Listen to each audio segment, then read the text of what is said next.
क्या कहते हैं बिल्डिंग वगैरह वर्क बनाने के लिए वही पानी यूज हो रहा है, होटल एसोसिएशन में वही जा रहा है, सारा कुछ जो भी है पानी सब यही लोग कंस्ट्रक्शन हो गया और इको टूरिज्म हो गया, टैंकरों में भर भर के जा रहा है पानी।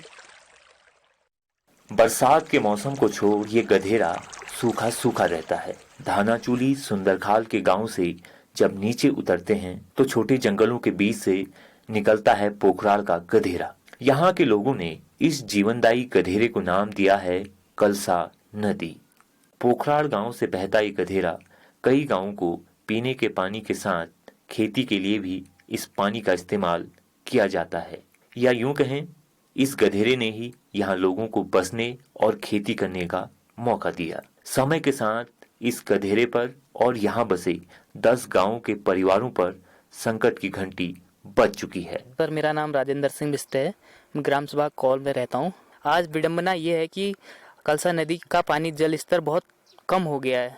उससे गांव में कौल गांव सभा से भी रहते हैं, पोखराड़ पे भी रहते हैं, जितने आगे को जाती इधर पदमपुरी मटियाल चांपी उसी नदी पे निर्भर रहते हैं। और उसमें पानी पंपिंग योजना भी है, पानी लोग उसका पीते भी उस पानी को और सिंचाई भी करते हैं।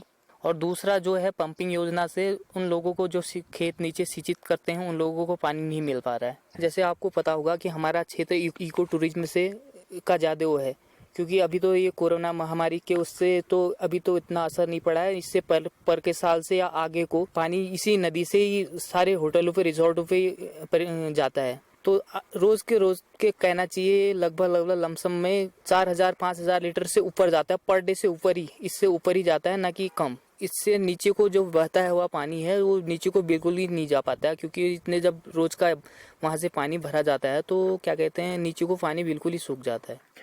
बढ़ता पर्यटन, छोटे शहर के रूप में उभरता मुक्तेश्वर क्षेत्र, इसका सीधा असर पोखराल के गधेरे के गिरते जल स्तर पर पड़ा है। इस गधेरे में बढ़ता दबाव यहाँ के लोगों पर साफ नजर आ रहा है। जब भी पानी के संकट की बात आती है तो उसे नदियों के रूप में देखा गया है, लेकिन पोखराल के जैसे गधेरे ही इन नदियों के होने न होने के बहुत बड़े कारण हैं। पोखराल गांव के आसपास बसे लोगों ने अपनी जमीन बाहर से आई कंपनियों को लीज पर दी गई है। उपजाऊ खेतों में अब साल भर पॉली हाउस लगाकर खेती की जा रही है और बड़े पंपों के माध्यम से गधेरों का पानी सोख लिया जा रहा है, जिससे नीचे बसे 5 गांवों में पानी दिखाई तक नहीं दे रहा, जिससे यहाँ पीने के पानी का संकट बढ़ता जा रहा है। गधेरे का स्वरूप आज बहुत बदल चुका है, जैसे पहले था आज वैसा नहीं है। गधेरों के स्वरूप बिगड़ जाने पर क्या होगा, इसी सवाल को हमने पूछा उत्तराखंड के नाई में रहने वाले पर्यावरण प्रेमी चंदन नयाल जी से। जैव विविधता के परिप्रेक्ष्य से देखें तो जो हमारे नदियां हैं या फिर हमारे गाड़ गधेरे हैं उनका बड़ा योगदान है। जैसे मैं जलचरों की बात करूं, जलचर जो भी जलचर प्राणी होते हैं वो पानी को शुद्ध करते हैं। दूसरा, जितने भी हमारे थलचर हैं या नपचर हैं वो जो है उस पानी को पीते हैं, उस पानी का उपयोग करते हैं अपने लिए। तो धीरे धीरे अगर हमारी नदियां सूखते रही या फिर हमारे गाड़ गधेरे सूखते रहे तो हमारी जैव विविधता पर भी फर्क पड़ सकता है। जैसा कि कई जीव बिना पानी के नहीं रह पाते हैं। जो नपचर हैं वो उड़कर एक दूसरी जगह जा सकते हैं। पक्षी हैं तो वो एक दूसरी जगह जा सकते हैं, लेकिन पशु जो है अगर उसके क्षेत्र में, उसके एरिया में अगर हमारे जल स्रोत सूख जाते हैं या नदियां सूख जाती हैं या गधेरे सूख जाते हैं तो उसको पानी नहीं मिल पाएगा। तो ऐसे धीरे धीरे हमारा जो पारिस्थितिक तंत्र है वो धीरे धीरे खत्म होगा और जैव विविधता पर इसका भारी असर पड़ सकता है। पोखराल के इस गधेरे का पानी तो कम हुआ ही है, साथ में गाड़ियों की धुलाई की जगह भी बन गया है, जिससे इसमें प्रदूषण का खतरा और कचरा दिनों दिन बढ़ रहा है। गिरते जल स्तर का फायदा उठाकर लोगों ने इसमें से रेता, बजरी, कंकड़ जैसी आवश्यक चीजों का दोहन भी शुरू कर दिया है। हमने जानने की कोशिश की हरेला सोसाइटी पिथौरागढ़ के मनोज मठपाल जी से, जो बीते 10 सालों से उत्तराखंड के गधेरों पर काम कर रहे हैं। हमने जानने की कोशिश की कि गधेरों पर इस तरह के व्यवहार से क्या होगा। हमारे पहाड़ों में जो हमारे छोटे छोटे गाड़ गधेरे जो होते हैं, जो छोटी छोटी जो जिन्हें रिवर स्ट्रीम्स बोलते हैं, उनके ऊपर जो अभी सबसे मुख्य जो अभी खतरा है वो है मग डिस्पोजल का। जो बड़े बड़े हाईवेज बनाए जा रहे हैं, जो सड़कें खोदी जा रही हैं हर जगह, तो वहाँ पे उन्हें एक तरह से मग डिस्पोजल साइट की तरह ट्रीट किया जाता है, देखा जाता है। और जो भी रोड कटान के दौरान मलबा पैदा होता है, उस मलबे को जो है उस गधेरे पे जो है फेंक दिया जाता है। तो इससे बहुत ज़्यादा नुकसान होता है। नुकसान इसलिए क्योंकि ये जो गाड़ गधेरे होते हैं, यही जो गाड़ गधेरे होते हैं हमारी यहाँ की जो मुख्य नदियाँ होती हैं वहाँ पे जो है पानी पहुँचाते हैं। हिमालय से निकलने वाली, ठीक है, अधिकतर नदियाँ जो हैं ग्लेशियर से निकलती हैं, लेकिन जो उनमें पानी बढ़ता है वो सारा कुछ जो है छोटे छोटे गाड़ गधेरे ही उसमें अपना पानी ऐड करते हैं।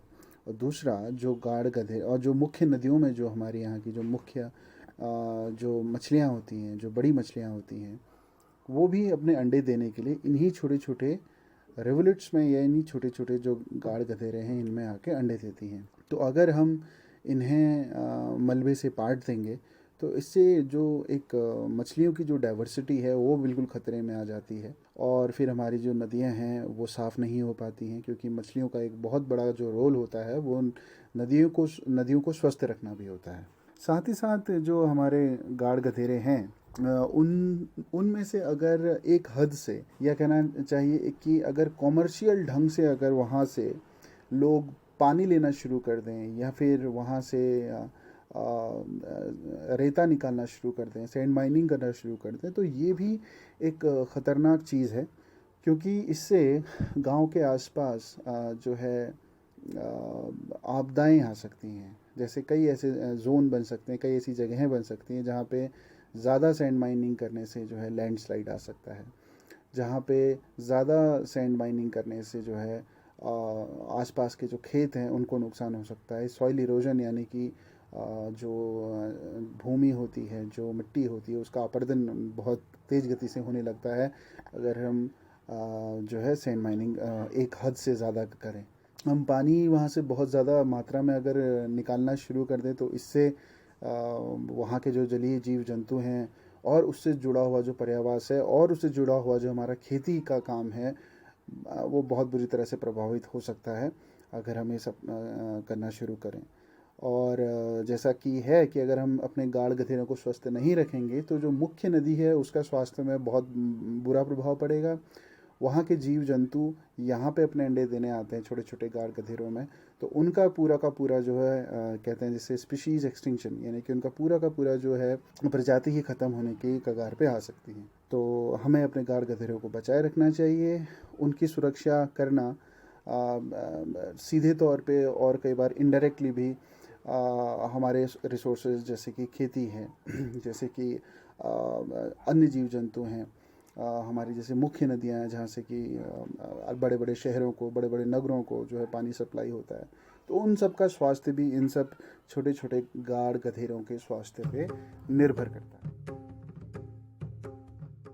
पोखराड़ के जैसे हजारों गधेरे पहाड़ में खेती और जीने लायक हालात बनाते हैं, लेकिन इन सभी पर किसी न किसी तरह का खतरा मंडरा रहा है। पोखराड़ का यह गधेरा कलसा नदी के रूप में बना रहेगा, यह कह पाना मुश्किल है। कुमाऊवानी की इस पहल के लिए मैं जितेंद्र रैकवाल। नी काटो झुमराली बाज, बजानी धुरा ठंडो पानी, बजानी धुरा ठंडो पानी, ठंडो पानी, ठंडो पानी, ठंडो पानी, ठंडो पानी, बजानी धुरा ठंडो पानी।